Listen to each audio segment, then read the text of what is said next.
জয়গুরু উপস্থিত আমার শ্রদ্ধেয় মাতা ভগিনী মাতা জনতা প্রত্যেকে আমার যথাযোগ্য সম্মান প্রদর্শন করে জয়গুরু সম্ভাষণ জানাই। বিশেষভাবে শ্রদ্ধা জ্ঞাপন করে আমাদের বাংলাদেশ রহিমপুর আশ্রমের থেকে আগত ব্রহ্মচারী নির্মল ব্রহ্মচারী মহারাজী, তিনি প্রথমেই তার যা মূল্যবান বক্তব্য আমাদের সামনে রেখেছেন খুবই সুন্দর। আমি মন দিয়ে শুনেছিলাম কথা, অত্যন্ত অত্যন্ত সুন্দর বক্তব্য রেখেছেন। বক্তা মানুষ, শিক্ষিত মানুষ, দীর্ঘ জীবনের সাধন সঙ্গী, দীর্ঘ সাধন জীবন এবং বাকি জীবন সারা জীবন সাধনের উৎসর্গ করবে আর এই ভরসা দিন আশেপাশে করেছে। আমি তাকে আমার অন্তর শ্রদ্ধা জ্ঞাপন করি।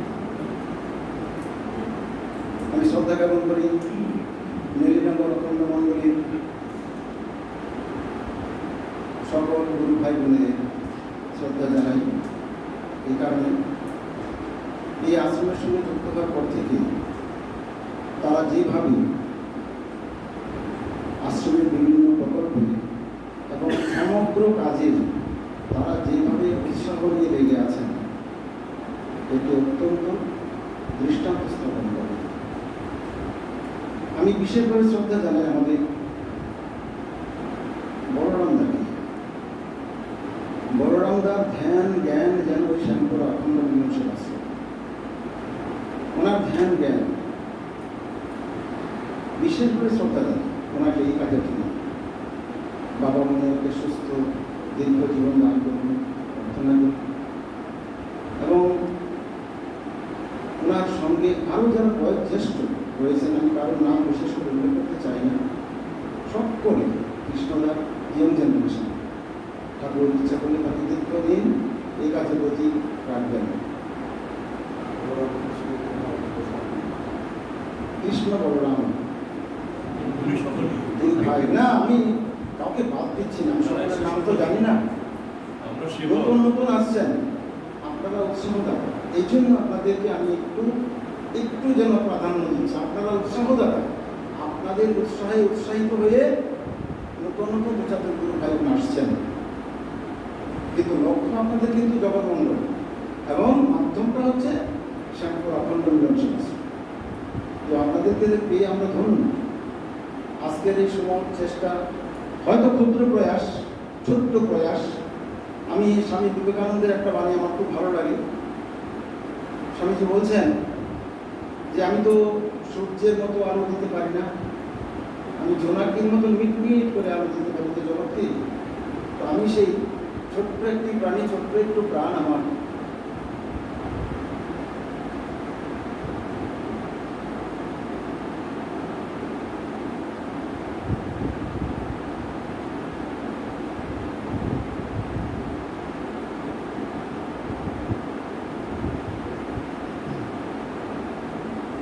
আমার যতটুকু ক্ষমতা ভগবান আমাকে দিয়েছেন, আমি তার মধ্যে থেকে জগতের যেটুকু সেবা করতে পারি খুবই ভালো। জগতের সেবা করে যাওয়াই হচ্ছে আমার গত মঙ্গল। এই ক্ষুদ্র প্রয়াসের মধ্য দিয়ে আমরা যত জনের কাছে পৌঁছতে পেরেছি, ওটাই আমার জীবনের সার্থকতা। তাই আগামী দিনগুলোতে আমরা যেন আরও সুন্দরভাবে সকলে মিলিত হয়ে এই ক্ষুদ্র ক্ষুদ্র প্রচেষ্টার মধ্য দিয়ে আমরা যেন মানুষের কাছে নিজেদের পৌঁছে দিতে পারি। আমরা নিজেদের স্বার্থ ত্যাগ করে যতটুকু আমরা মানুষের কাছে পৌঁছতে পারবো, সেটাই আমার জীবনের সাথে আমার বেঁচে থাকা মূল্যায়ন। একটু আমি নিজেকে কতটুকু মানুষের কাছে দিতে পারলাম, আমি কতজনের কাছে পৌঁছতে পারলাম আমার নিজেকে, আমার মূল্যায়ন সেটা। আমি আপনাদের সকলকে আমার প্রাণের অন্তঃস্থল থেকে আমি শ্রদ্ধা করতে জানাই। নতুন যারা এসেছেন তারা আরও বারবার আসবেন, আপনাদেরকে আমার শ্রদ্ধা করবেন, আবার আসবেন। জয়গুরু। আজকে অনুষ্ঠানের সমাপ্তি ঘোষণা করবেন আমাদের নীলনগর অখণ্ড মণ্ডলের সম্মানীয় সম্পাদক শ্রী বলরাম দাস মহাশয়। কারণ বলরাম এবং কৃষ্ণ, এটা আমরা শ্রীমদ্ ভগবত গীতায় দেখি, যখনই যুদ্ধের একটা চূড়ান্ত পর্যায়ে, কারণ বলরাম তো ওদেরকে সাপোর্ট করে, তখন এগুলো শ্রীকৃষ্ণের কাছে বলরামকে পাঠা। আর বলরাম যাই বলে, ভাই তোমরা তো, ওরা তো জানে না যে তুমি কে, আমি তো জানি না, এই জন্য জ্যেষ্ঠত্বের স্থান দিছো, এই জন্য আমি তোমার কাছে আসি। আসলে তুমি যা করো তাই হবে, তোমার ইচ্ছাই সব হবে। সুতরাং আমরা নামের দিক থেকে আনন্দের জন্য বলছি না, একটা অপূর্ব সমগ্র মিলন সবসময় দেখতে পাচ্ছি। নীলেনগর অখণ্ড মণ্ডলীর এই আয়োজন বেলদার সাথে যুক্ত হয়ে আমরা প্রত্যাশা করি এটা সহস্র ধারায় বিভিন্ন জায়গা থেকে এসে সহস্র ধারায় পালিত করবে সমগ্র বিশ্ব। এই প্রত্যাশা থাকে বড় আমরা সমাপ্তি ঘোষণা করি। আর কিছু বললে আমরা সমাজের প্রত্যেকটি গুরু ভাইগণকে জয়গুরু সম্ভাষণ জানিয়ে যে আগামী দিনে যাতে আমরা আরো সকলে সম্মিলিতভাবে আর সুন্দরভাবে এই আস্থাটাকে ধরে রাখতে পারি, সেই মানসিকতা নিয়ে আমাদের সকলকে এগিয়ে আসতে হবে। আরেকটি সুসংবাদ, আমরা কালী পুজোর পরে একটা আইটেম করার আমাদের চিন্তা ভাবনা রয়েছে।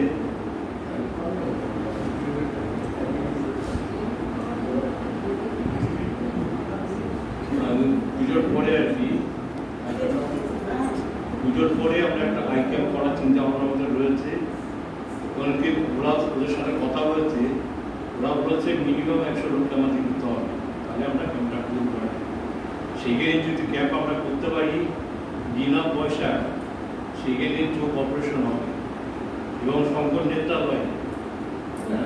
আমরা এই মনোভাব নিয়ে চলছি, যেহেতু আমরা জগন্মঙ্গল চিন্তা ভাবনা আমাদের মধ্যে রয়েছে, অতএব জগন্মঙ্গলের জন্য যদি আমরা কিছু করতে পারি, সেটাই মনে হয় আমাদের আসল কাজ হবে। এই বলে আজকে এই অনুষ্ঠানটা আমরা সমাপ্ত করছি। তপন চক্রবর্তী মহাশয় আজকে ধন্যবাদ জ্ঞাপনের মাধ্যমে আমাদের অনুষ্ঠানের সমাপ্তি করবেন।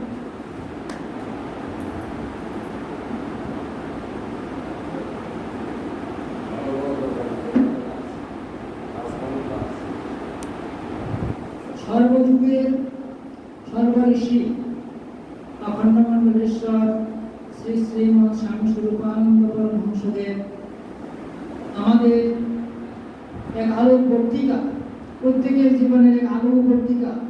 যেই আলোক বর্তিকাকে আমরা যদি অনুসরণ করে চলতে পারি, তবে আমাদের জীবন সুসমামণ্ডিত হবেই হবে।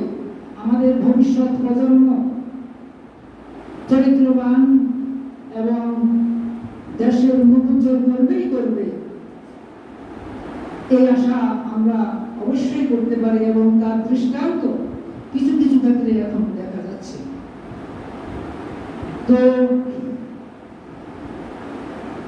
সেই আলোক পত্রিকাকে আমি আমার সশ্রদ্ধ ভক্তি বিনম্র প্রণাম।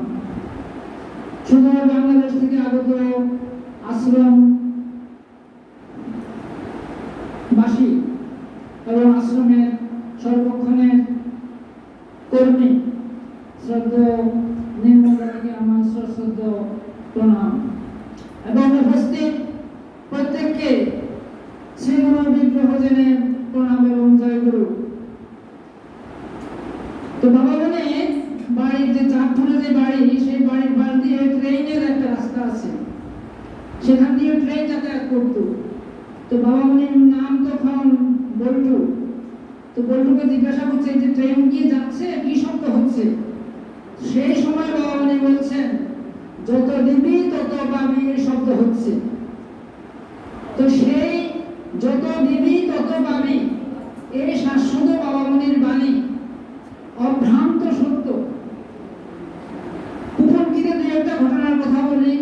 সেখানে বাবা মনি অক্লান্ত পরিশ্রম করে দুই একজন ব্রহ্মচারীকে নিয়ে সেখানে প্রচুর ফসল উৎপাদন করেছেন। বিক্রি করলেও কিছু অর্থ আসতো, কিন্তু বাবা মনি সেটা অগাধরে গ্রামবাসীদের ভিতরে বিতরণ করে দিয়েছেন। তার ফলে গ্রামবাসীদের আশ্রমের প্রতি আনুগত্য ধীরে ধীরে, যেখানে প্রথম গীতে যারা গিয়েছেন দেখেছেন সেখানে চারিদিকে অর্ধশিক্ষিত অশিক্ষিত লোকের বসবাস, সেই স্থানে গিয়ে বাবা মনি সবাই করেছেন। আরেকটা ক্ষুদ্র ঘটনার কথা, ক্ষুদ্র না, এটা একটা মহৎ ঘটনার কথা বলতেই হয়। একবার তুফানকিতে ওনার কর্মচারীরা চাষ করছেন, সেখানে গ্রামবাসী যারা একটু মূর্খই বলবো, তারা এসে আক্রমণ করেছেন বাবামণির সেই যারা চাষ কাজ করতেন তাদের 4 জনের মাথা আপনারা পাঠিয়ে দিয়েছেন, মারধর করেছেন।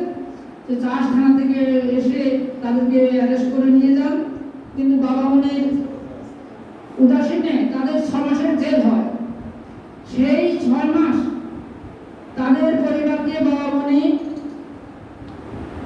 রক্ষণাবেক্ষণ করেছেন, চাল ডাল যাও দিয়ে তারা যাতে অনাহারে না থাকে।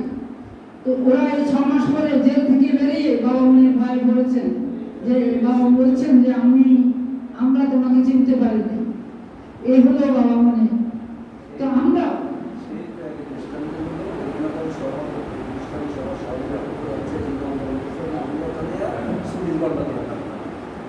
তো সেই আদর্শকে যত দিবি তত পাবি, সেই আদর্শকে সামনে রেখে নেলিনগর মণ্ডলী, কলিকাতা নেলিনগর মণ্ডলীর শ্রদ্ধেয় সম্পাদক বলরাম দাদা, কৃষ্ণ দাদা সহ সবাই আর্থিক, কায়িক এবং মানসিক শ্রম দ্বারা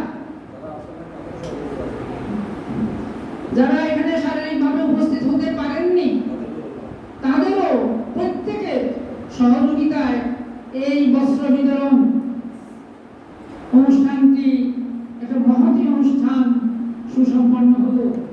এই জন্য প্রত্যেককে ধন্যবাদ এবং পরম প্রভুর কাছে আপনারা সবাই আশীর্বাদ করবেন, পরম প্রভুর কাছে প্রার্থনা জানাবেন এই মহতী প্রচেষ্টা যেন উত্তর সর্বত্র এবং এখানেও বর্ধিত হতেই থাকে। এই শুভকামনা করে আমি আমার সংক্ষিপ্ত বক্তব্য সমাপ্ত করলাম। যদি কোনো ভুল ত্রুটি হয়ে থাকে নিজের মনে ক্ষমা করবেন। জয় গুরু। ধন্যবাদ। আজকে এই অনুষ্ঠান আমরা এখানে সমাপ্ত ঘোষণা করছি। আমাদের ট্রেন আছে, খাওয়া দাওয়া করে আমরা আমাদের 3টের সময় গাড়ি আসবে।